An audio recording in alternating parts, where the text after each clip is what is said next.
Hello, guys. Another week and another episode. But today I do not have a guest. Yeah, it's a gap week, but it's a great opportunity to reflect on what I have learned this far. So, yeah, I'm going to go through some topics. If you want to check those out, check the timestamps in the description. And yeah, I recorded about an hour of footage. I deleted the fluff, and now there's about half an hour. If you're that kind of person who listens to 2x the normal speed, you're going to blast through this one quickly. But hopefully there's some nuggets of wisdom for you too. But enough yapping, here you go. Okay, Janne, have you learned anything from the few episodes you have made this far? Well, Janne, of course I have. Yeah, this is a mono episode. And the first topic I'd like to visit is getting the first client. And before the old-timers, the more experienced ones, leave the call, so to speak, I believe that this first client challenge comes up again and again throughout one's career. So it might be the first ever client. It might be the first, let's say, 10K client. It might be the first, Webflow client or retainer client, enterprise client. So it's the challenge all over again and again. Yeah, and I myself have this challenge right now when I'm trying to get like a proper international client. And yeah, if we dissect this thing to little pieces, you are trying to do something that you have not yet done. And you're trying to, of course, usually get paid for that thing. So what I have learned, this is something that I have learned through the episodes, but also from my past, is that, of course, the trust is the main part. So does the person you're selling your service for the first time trust you? Actually, do they know that you are doing this for the first time? And do they have a reason to go with you beyond the trust? So, of course, trust we can work on. If you have past work, maybe a bit different work, but past work that you have done successfully, that's one thing. Then if you have projects, let's say dummy projects, that you can show that, okay, although I haven't had any paying clients, I do know how to do this. That's one thing. And then there's all the certifications and quotes and referrals, of course, that you can use. But if you have like the trust, there usually needs to be some sort of reason for the client to choose you. Let's say I want to have a American Webflow client. So I have done multiple Webflow projects. I have done quite cool projects. My portfolio is filled, but of course there's competition. And if you are a client in the Americas, why would you choose a person like me? There can, of course, be reasons. For example, I could be specialized in the field that you are on, or you might want to do a site that is targeted to Finland, where I'm right now at. Of course, the easy one is the price. You can like lowball the offer, but I believe none of us wants to do that. And there might be some other reasons, like I could be a friend of the client, and yeah, all sorts of things. But you kind of have to like find a reason for that. And this brings me to the other topic. I have interviewed designers, developers here, and I think that usually they are somewhat specialized. At least they are either clearly developers or designers. Of course, there are some that do both, like I'm currently doing. I am actively thinking that should I go all into development? Some days I'm thinking the same thing with the design. But yeah, usually people tend to do one or the other. Of course, there might be some sort of survivalship bias to get recognition. You kind of have to pick your lane.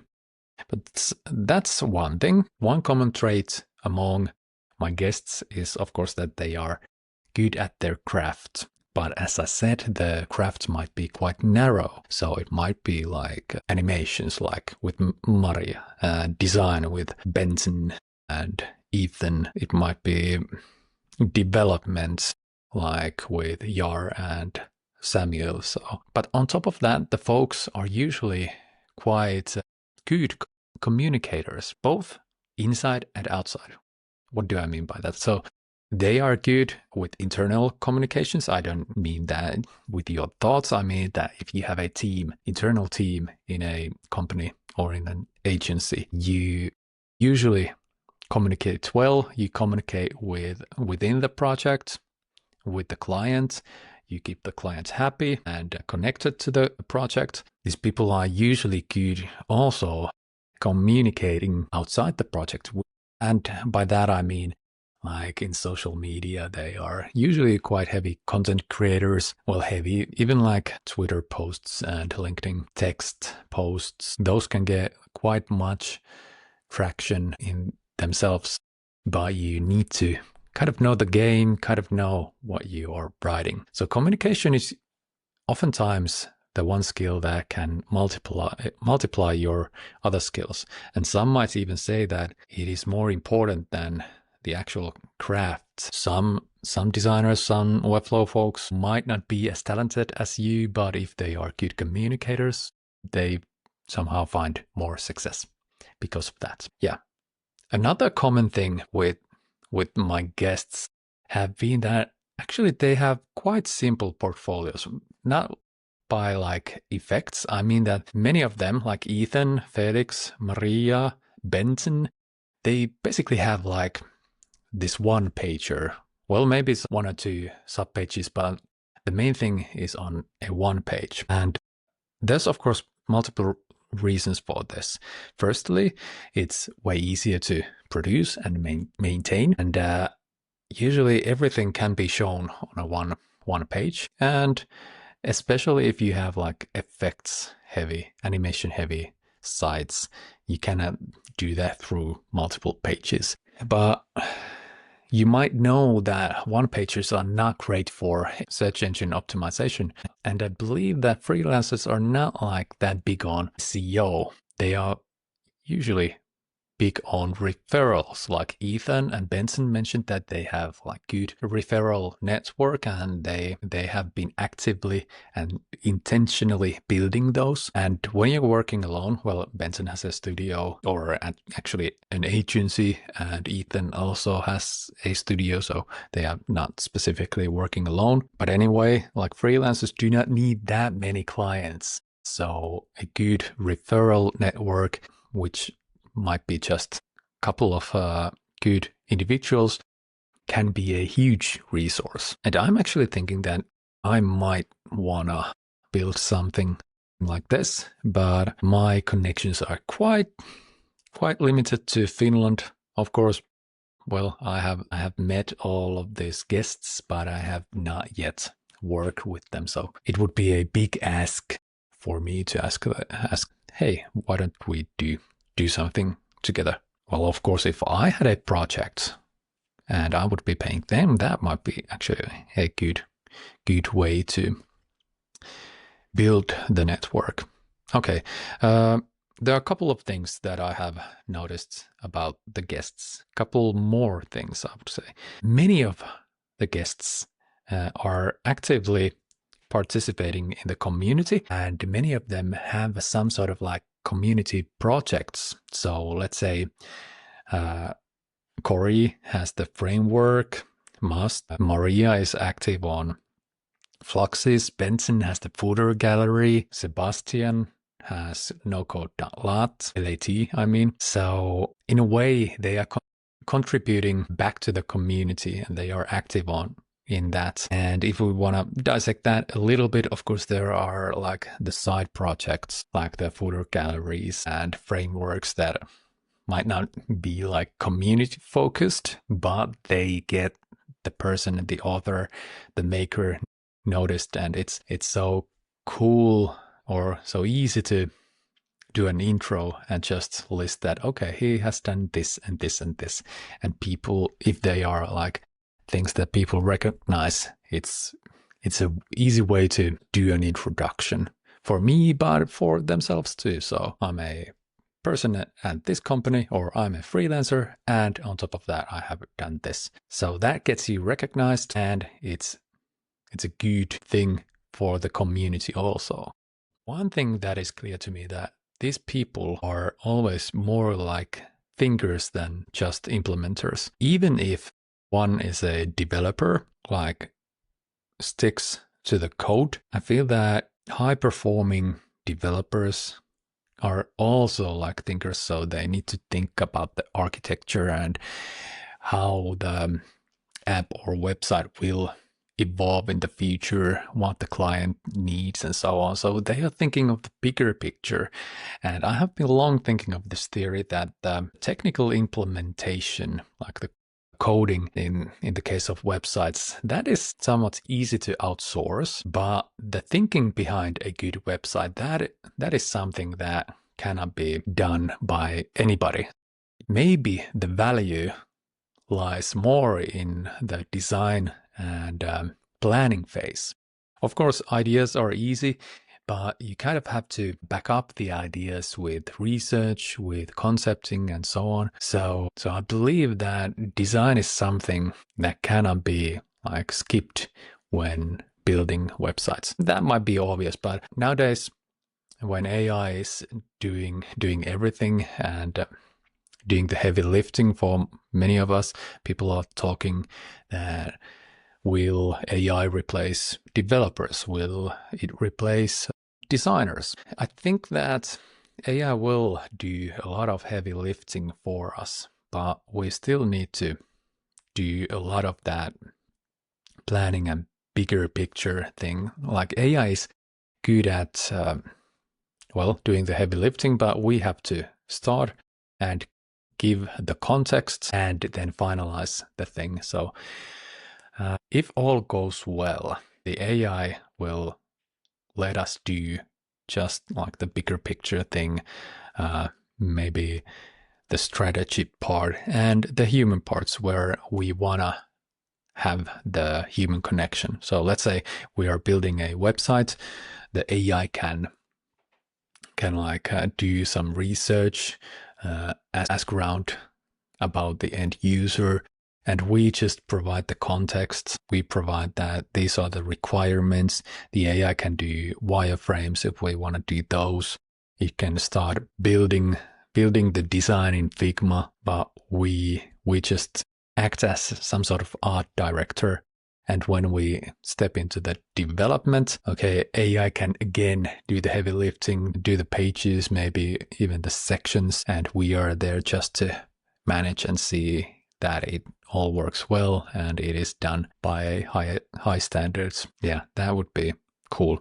But again, to emphasize, if you're doing just the development part and not like using your brain, just coding something, asking for comments and doing the changes, that is basically what AI already does. So we kind of have to be more proactive and be more out there, think the bigger picture. And that kind of gets us to what is the bigger picture of you specifically, or me? So the age-old specializing question. Actually, my talk with Maria gave me a new way of looking at this. So maybe the specialization should not be thought as a to-do list item that you have to do at a specific point. Maybe you should be more flexible with the specialization and see if one finds you. So aim your focus on the things that interest you, that excite you, and that way the decision can be like made for you. Of course, you kind of want to add some thought to it. So sometimes we are just not presented the opportunities for every specialization and we want to do something about it. But for many of us, we are already quite specialized. For me, example, Webflow is one thing and Finland is another thing. And those are actually fine. I love Webflow. I love Finland. I'm not going to change my nationality. But of course, there are things that I need to work on. For example, I do not want to be limited by the borders of Finland. And maybe someday there might be something that happens to Webflow and I might need to change the platform. I can productively aim to get clients outside of Finnish borders and maybe focus on certain types of Webflow projects. And the Finnishness will be there. It's part of my personal brand, and I want to make it work so that it does not limit me. It just emphasizes me, if you will. Just before this recording, I had a meeting with a potential client, and well, it was kind of this sales meeting that they wanted to see me and see my work and talk about the potential project. And of course, they asked that by me if I have five Webflow developers or designers, why I should pick you, Janne. And yeah, that is a good question. And I wish I had more clear answer. I basically answered that I have a lot of experience. I do like good work, meaning quality work. I design with a good eye and I develop with a clear and organized structure. But on top of that, I find it hard to like articulate what makes me special. The one thing that might make me special is that I'm very patient. So if there is a client that wants to do a couple of revisions, leaves a lot of comments, that is fine by me. And I think that is actually better. Of course, I will say if there is like make the logo bigger and it's already taking 50% of the viewports, so I might say that, yeah, that's not a good idea. But anyway, that might be my like unique selling proposition. Is it that? I don't know, but I'll have to work on that. And part of the specialization is, of course, the positioning. And in this world, we are working very specialized roles. So Webflow in itself is quite narrow specialization, but when we are on a global level, there's plenty of us. And of course, there's plenty of work out there, but we kind of need to find our own little part of the world. Okay. The one thing that I realized in these episodes was that my problem with the Finnish borders and my goal to get more international clients is basically a problem that my guests do not share. Like many of them were like born global. They were a part of some sort of English speaking community and they just started getting projects all over the English speaking world. And yeah, I'm kind of envious about that, but I cannot change my past and I also like my past. So my problem is that I'm from Finland. My old site is in Finnish. I have a little English site that I need to update. And now I'm kind of trying to get more international clients at the same time while maintaining the Finnish clients. Well, I love the Finnish clients. I do not ever want to stop doing websites for Finns. There are some cool people in here and some cool projects, but of course I want to broaden the scope. Yeah, it's challenging. It's mainly because of my lack of time that I haven't updated the site. That is like the first step. Well, maybe this podcast is the first step, and being like the bigger part of the community, not bigger, like just being a part of the English speaking community, getting out there. In the past, I got quite a few clients from Finnish search results, and that serves me still to this day. But now I believe when going to the English speaking market, the competition in the search engine field is on another level. And then there's AI overviews and all sorts of things. So I believe I kind of have to carve out a new channel or new way of getting clients. And of course, social media is a part of that. And I'm trying to be more active there too. But I would love to hear if there is someone out there that has the same problem, that they are kind of somehow organically defined to a specific location, and you want to like break that mold, do projects around bigger area.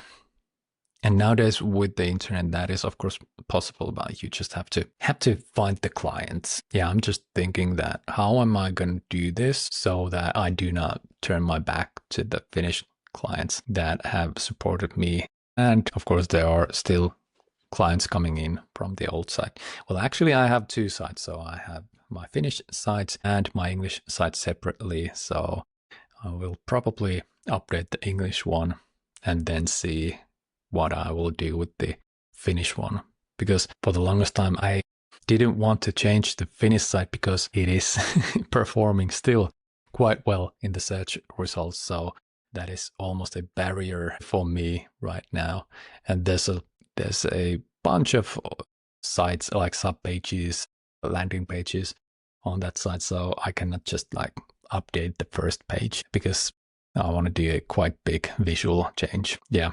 Okay, there's at least one more topic. So if your business is going well, you get clients and so on. So where are you like growing, or what direction are you growing to as a web designer or developer?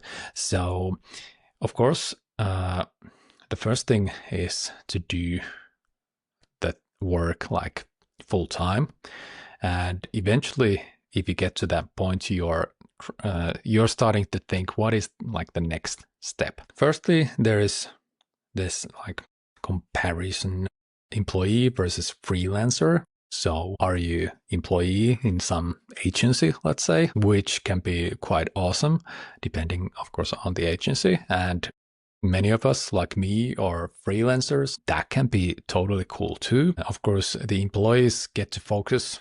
They do not need to think about sales or things like management or accounting or anything like that. But the freelancers get to decide what they work. They are kind of their own bosses. And yeah, of course, there are types of people. Some choose the employee route because it suits them better. Times I feel that, oh, I wish I could be an employee. But then again, all the freedom that I have received from freelancing, it would be hard for me to change back to being an employee. And freelancing, when one gets freelancing working, that is, again, as I said, totally awesome. You get the freedom, and all the projects that you do, they feel like your own.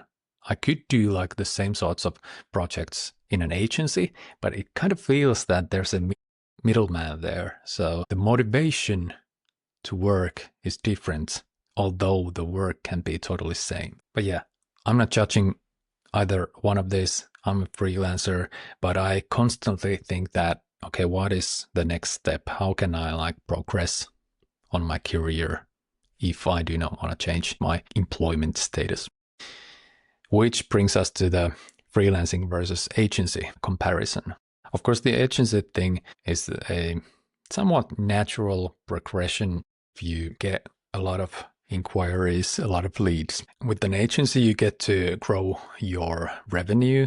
You build something bigger than yourself. You get employees and you get multiple projects going on the same time. And yeah, if you just want to build a big company, that's the way to go. But if you do some soul searching, you might find that, okay, building a bigger company in itself might not be your goal. When you build an agency, of course, your role as the CEO or whatever will change from being a freelancer. You are managing people, you're doing the sales and all sorts of things. You might not be working in Figma or Webflow anymore, and that might be your goal. The big company might be the thing you want to do, but you just need to be clear that that is something that you want to do, not something that everyone else seems somehow valuable. And yeah, but if you are a freelancer, you can still grow.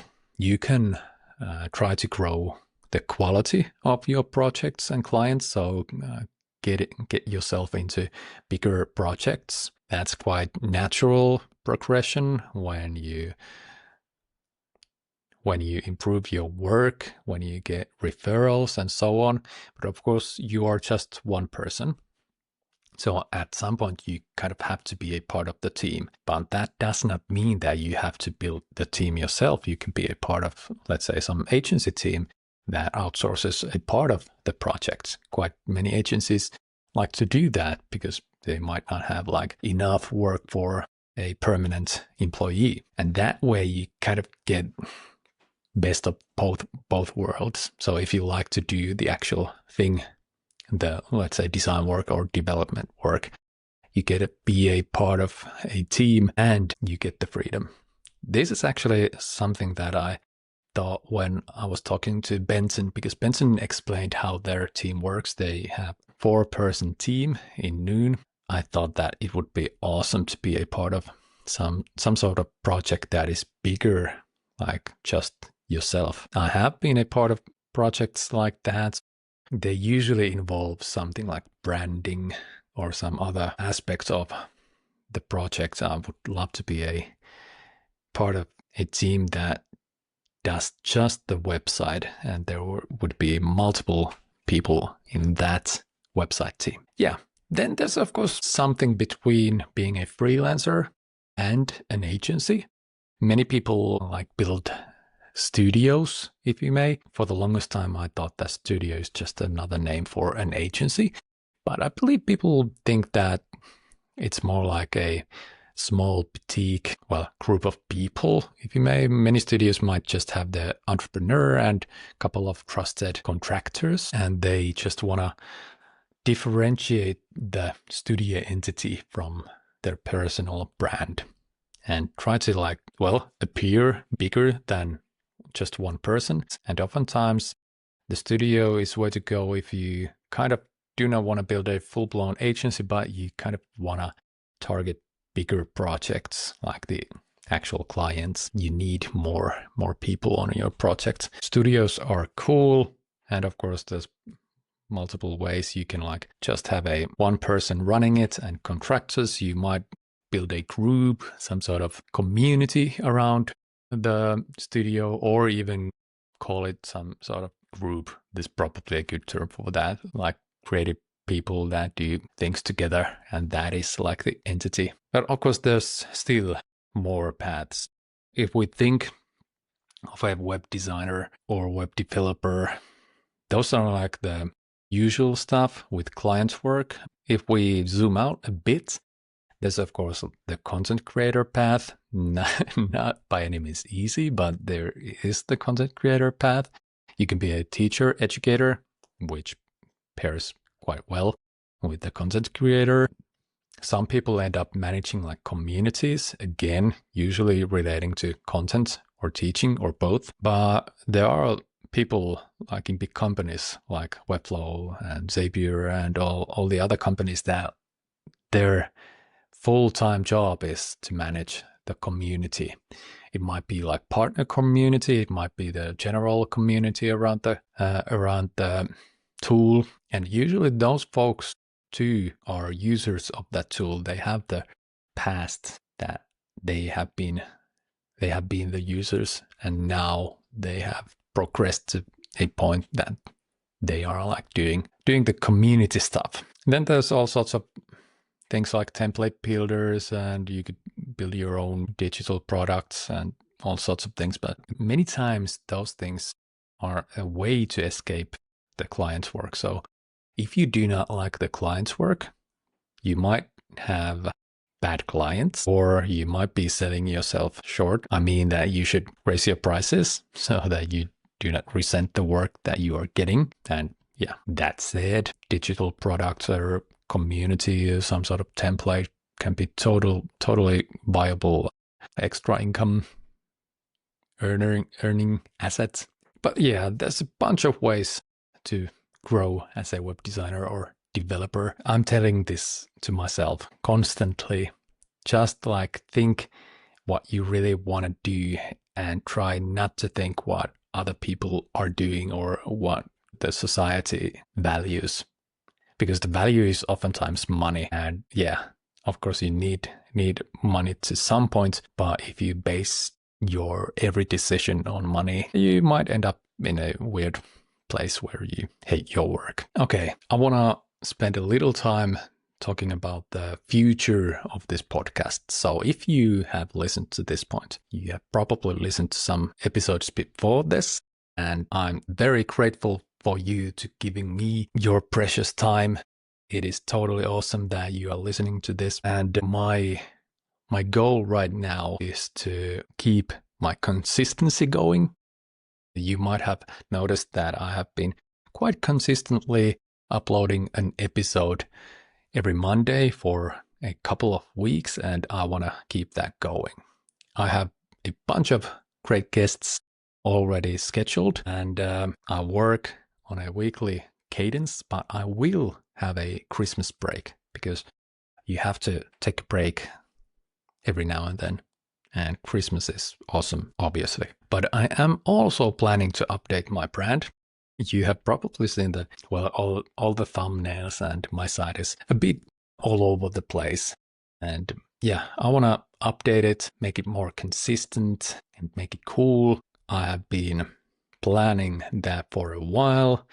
I have made some progression with that, but it takes a lot of work. But I wish that it will be ready before 2026. So maybe before Christmas, hopefully.